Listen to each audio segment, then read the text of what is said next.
সাগর পাড়ে ঠান্ডা হাওয়া, সামনে বিশাল নীল জলরাশি, আর হাতে যদি থাকে গরম গরম বিরিয়ানি, এই অনুভূতিটা আসলে মুখে বলে বোঝানো যায় না। আজকের দিনটা শুরুই হয়েছে একটা চিন্তা নিয়ে, বিরিয়ানি আর সাগর এই দুইটাই একসাথে। এই বিরিয়ানি খাওয়ার জন্য আমি চিন্তা করেছি আজকে ঘুম থেকে জলদি উঠবো, কিন্তু বাস্তবে যা হয় আর কি, ভাবনা এক জিনিস, ঘুম আরেক জিনিস। যাই হোক, দেরি না করে সাইকেল নিয়ে রওনা দিলাম মুরব্বির বাসার দিকে। বাসায় গিয়ে দেখি বাজার করা শেষ, রান্নাও প্রায় শেষ পথে।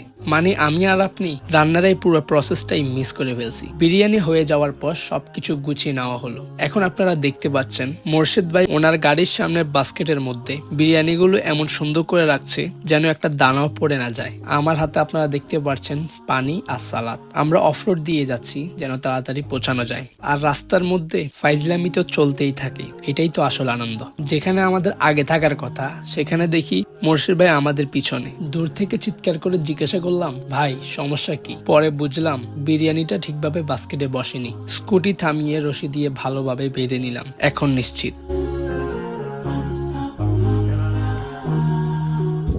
ভাই কি কেনটা বাঁধতেছেন? সব তোমার দোষ। এই সাগরের রাস্তা দিয়ে যাওয়ার সময় যে ঠান্ডা হাওয়াটা লাগছে সেটা সত্যি অন্য লেভেলের। রোদ ছিল, কিন্তু ঠান্ডা হাওয়ার তুলনায় রোদের তেজ কিছুই না।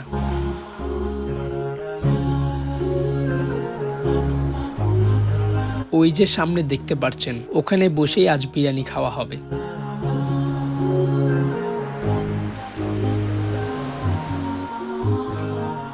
এখানে এসে আমি পানি আর সালাদ বের করছি, আর মুরব্বি উনি প্লেটগুলো সুন্দরভাবে ধুয়ে নিচ্ছে।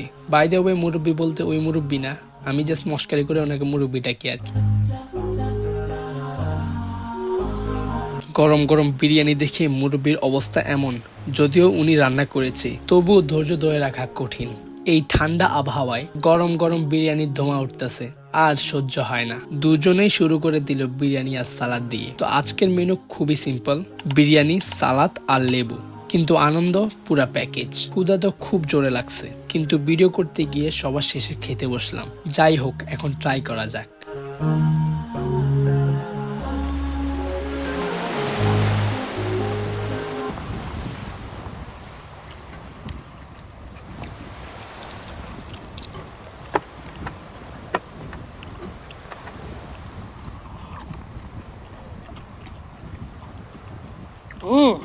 বলো তো সেরকম মাশাআল্লাহ।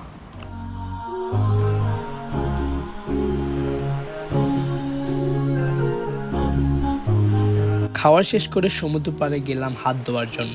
এই বিশাল সমুদ্রের দিকে তাকিয়ে হঠাৎ খেয়াল করলাম আমি তো শু পরে এসেছিলাম। যাই হোক, কিছু করা নাই, প্রকৃতির সাথে থাকলে এরকম কিছু অ্যাডভেঞ্চার হয়। হাত ধুয়ে এসে আবার আড্ডা। কথার ফাঁকে ফাঁকে বললাম, বিরিয়ানি সত্যি অনেক মজা হয়েছে, মাশাআল্লাহ। পানি শেষ হয়ে গেছিল, তারপর পানিটা নেওয়ার জন্য আমি চলে গেলাম স্কুটির কাছে। সামনে বাস্কেটের মধ্যে বটলটা রাখলাম, স্ট্যান্ডটা ফালায় স্কুটিতে উঠে আমি রওনা দিলাম। সামনে দেখতে পাচ্ছেন একটা মসজিদ, ওই মসজিদের দিকে।